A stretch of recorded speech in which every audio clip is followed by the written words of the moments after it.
Bonjour à vous, je sais jamais comment commencer une vidéo. Je sais que, enfin voilà, il y en a qui commencent sans dire bonjour. Moi, je trouve que c'est un peu impoli. Enfin, en tout cas, je voudrais pas que vous le preniez mal, donc je vous dis bonjour. Écoutez, en tout cas, j'espère que vous allez bien. J'ai été ravie de voir que ma dernière vidéo, enfin mon avant-dernière vidéo plutôt, sur les recettes vous a bien plu. Je suis contente parce que, comme je vous le disais à certaines qui ont laissé un commentaire, comme je fais des recettes vraiment très très simples, des fois je me dis est-ce que ça vaut vraiment le coup de filmer? Et puis ben, vous avez dit si, ça nous donne des idées et tout, donc écoutez, je suis plutôt contente. Je pense que je vais vous en refaire du coup tout au long de la saison. Alors je pense que cette vidéo va être un petit peu décousue parce que j'ai pas mal de choses à faire et j'ai aussi pas mal de choses à vous dire. Donc écoutez, on va commencer tout de suite. Alors je me suis maquillée ce matin avec un nouveau produit que j'ai reçu en échantillon. Il s'agit de la crème Herborian. Je sais pas si vous connaissez. Donc je l'ai, en fait, j'y avais un truc sur TikTok, Instagram, je ne sais plus. En fait, on mettait ses coordonnées dans le formulaire et puis on pouvait recevoir un échantillon gratuit. Alors j'ai décidé du coup de m'inscrire entre guillemets pour pouvoir la recevoir parce que j'avais entendu pas mal de bien sur cette crème et je me suis dit vas-y, en fait le prix me rebutait un peu de me dire bah écoute, enfin si tu mets de l'argent dans quelque chose qui ne te va pas, parce qu'il faut savoir que je suis très blanche et que du coup les fonds de teint ou enfin voilà toutes les choses qui ont un peu une coloration dedans, je me plante tout le temps et je ressors orange. Donc là je me suis dit c'est vraiment l'occasion de pouvoir tester. Donc je l'ai reçu hier. Alors il faut savoir que c'est la nouvelle version qu'ils nous ont envoyée. Qu'est-ce qui change? Donc il y a plus de Centellia asiatica. Donc ça c'est voilà, quelque chose qui est utilisé, un ingrédient qui est utilisé pour la régénération de la peau. Donc un actif quand même vachement intéressant. Dans l'ancienne formule, il n'y avait pas d'acide hyaluronique et là il y en a. J'ai envie de dire c'est que du plus. Et en plus le SPF est plus important. Avant c'était 25 et maintenant c'est 30. Donc là c'est pareil.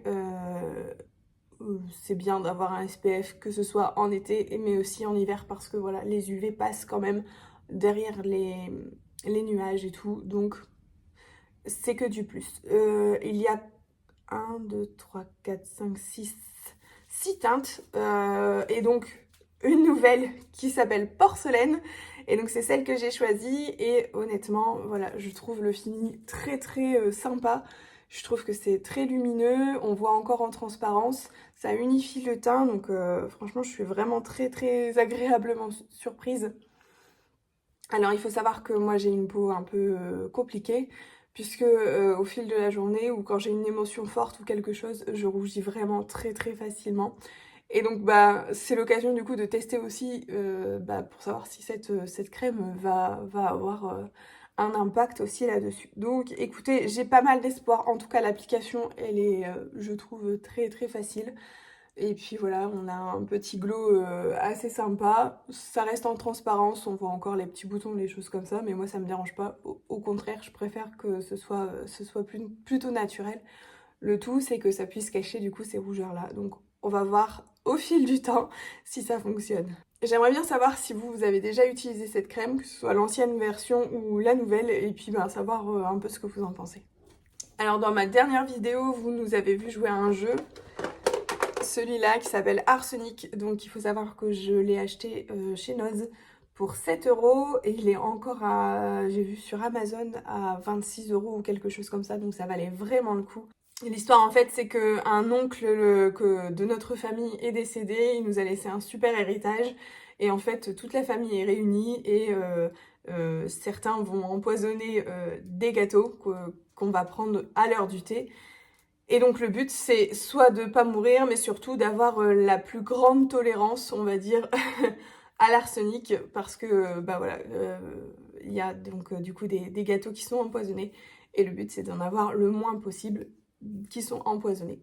Et donc c'est vraiment très sympa. Alors j'y joue avec Romane. Roxane est trop petite pour y jouer parce que voilà, il faut compter et tout ça. Il me semble que d'ailleurs c'est à partir de 7 ans. Alors que je vous dise pas de bêtises. Oui, voilà, c'est ça. C'est à partir de 7 ans, les minutes, enfin la durée totale d'une partie, c'est 15 minutes. Et vraiment, si vous aimez les jeux un peu comme ça, sans prise de tête, faites-le quoi. Enfin, achetez-le. Alors la règle dit: Arsenic est un party game de bluff teinté de réflexion, de stratégie et d'un soupçon de chance. Basé sur le principe du stop ou encore, les joueurs doivent rivaliser d'audace et de sang-froid pour piocher un maximum de biscuits empoisonnés sans mourir dans d'atroces souffrances. Et vraiment, c'est vraiment bien fait. C'est très sympa, ça se joue assez rapidement, il n'y a pas besoin de sortir vraiment tout l'attirail. Et voilà, pour le prix que je l'ai acheté, je suis encore plus contente. Alors, il va y avoir dans les prochaines semaines pas mal de changements, que ce soit niveau professionnel ou niveau personnel. Je vous en parlerai quand ce sera le moment. Mais voilà, par exemple, au niveau professionnel, je vais pouvoir faire quelques formations qui me tentaient bien, donc je suis contente. Mais ça, c'est pareil, pour le moment, c'est trop tôt pour vous en parler, donc je vous en reparlerai quand ce sera le moment. Et donc, niveau personnel, voilà, on va, je pense, modifier un peu des choses dans la maison. Et on a décidé du coup de changer de table de salon. Et nous avons, comme d'habitude, regardé sur le bon coin ce qu'on trouvait. On souhaitait une table ronde qui puisse avoir des rallonges pour quand nous avons des invités. C'est toujours pratique. Donc, on a trouvé notre bonheur sur le bon coin. Malheureusement, quand on l'a récupérée, on a vu qu'elle était cassée, donc il y avait pas mal de réparations à faire. Donc ça, c'était la partie de Romain, il s'en est chargé. On l'a payé 25 €, donc autant dire rien du tout. Et puis du coup, on a décidé de la rénover, de la mettre à notre goût. Et donc j'ai commencé à faire des couches de peinture hier, et il m'en reste encore quelques-unes. Donc je vais vous montrer un petit peu donc la table avant et puis la table maintenant. Comme ça, ce sera peut-être aussi plus intéressant pour vous. Si ça vous intéresse que je vous explique un peu comment on a fait, écoutez, n'hésitez pas à le dire, avec plaisir, je vous en parlerai. Alors donc pour le moment, je vais mettre la couche de peinture de ce côté-là. Donc c'est la dernière couche de peinture pour ce côté-là.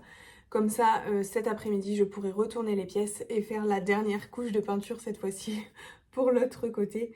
Et on pourra remonter la table et l'installer comme il faut dans la maison. Donc je vais faire ça tout de suite et ensuite je m'occuperai de la maison, à savoir ranger le linge dans les armoires de chacun. Et puis peut-être aussi ranger le salon de beauté. Donc je vais peut-être pas vous montrer voilà, certaines choses parce que je pense que ça vous intéresse pas forcément. Ou je me mettrai en accéléré pour que ce soit plus intéressant aussi pour vous et que la vidéo ne dure pas 107 ans. Voilà, et écoutez, c'est parti.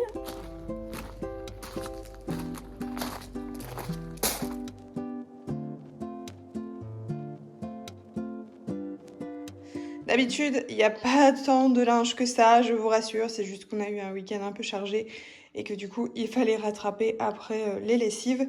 Donc voilà comment je m'organise. Je fais un panier par personne et j'essaye de les ranger à peu près dans un ordre précis. Les pantalons avec les pantalons, les t-shirts avec les t-shirts, etc. Comme ça m'évite de perdre beaucoup de temps.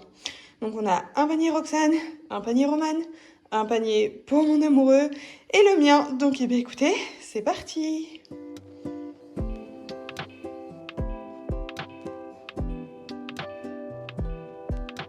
On se retrouve un peu plus tard, je suis en train de travailler sur quelque chose et là je me dis que vraiment ce principe de faire le repas la veille et de faire réchauffer, c'est vraiment un gain de temps. Il est midi moins 10, ça sent extrêmement bon dans la maison et je n'ai pas cuisiné du tout. Enfin si, je vais pas vous mentir, j'ai coupé des patates, je les ai mis dans le Cookéo et c'est lui qui travaille à ma place. Donc vraiment, c'est la vie de faire la cuisine la veille. Alors ce midi, c'est rôti avec du chou rouge. On aime trop ça, le chou rouge cuit avec des pommes et un peu de lardon, il me semble. Il a mis des oignons, ça c'est mon mari qui le fait, il sait trop bien le faire. Et pommes de terre, voilà. Je voulais faire de la purée parce que je sais que les enfants aiment beaucoup la purée, mais j'avais pas assez de patates.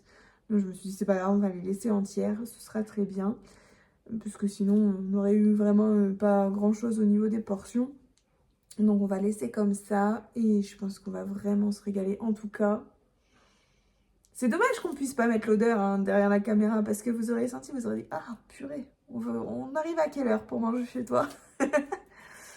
Donc voilà, je vais finir un peu ce que j'ai à faire. Ah, les patates, vous avez peut-être entendu la petite sonnerie du Cookéo. Donc je vais finir ce que j'ai à faire. Les enfants vont arriver dans pas très longtemps avec leur papa. Et puis on va manger. Et je pense que on va vraiment se régaler. Allez, je vous reprends tout à l'heure.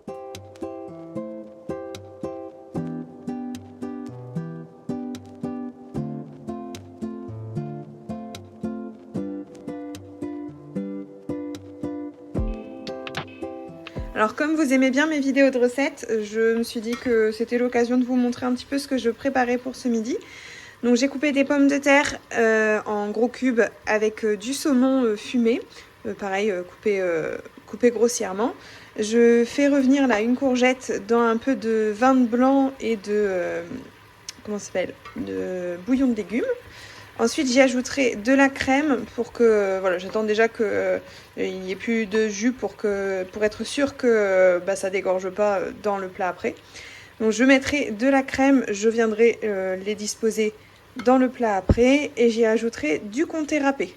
Ça partira au four et puis ça cuira tranquillement. Ça fait un genre de tartiflette mais du coup avec du saumon, donc c'est très bon.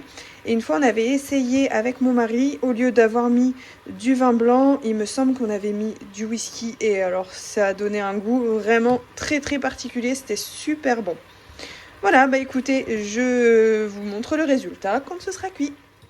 Donc voilà ce que ça donne quand c'est assemblé. Je vais du coup rajouter, finir ma brique de crème et puis ajouter un peu plus de comté râpé sur le dessus pour que ça gratine aussi un petit peu. Et puis voilà, ce sera prêt. Donc là on en a facilement pour 2 jours plus 1 ou 2 restes. Hein. Mais voilà, j'aime bien les plats comme ça permet d'avoir tout dans le même plat et puis surtout de pouvoir aller à l'école sans prise de tête parce que tout va cuire dans le four comme je vous ai expliqué la dernière fois, j'aime beaucoup ça. Voilà, je vous retrouve du coup une fois que c'est bien cuit.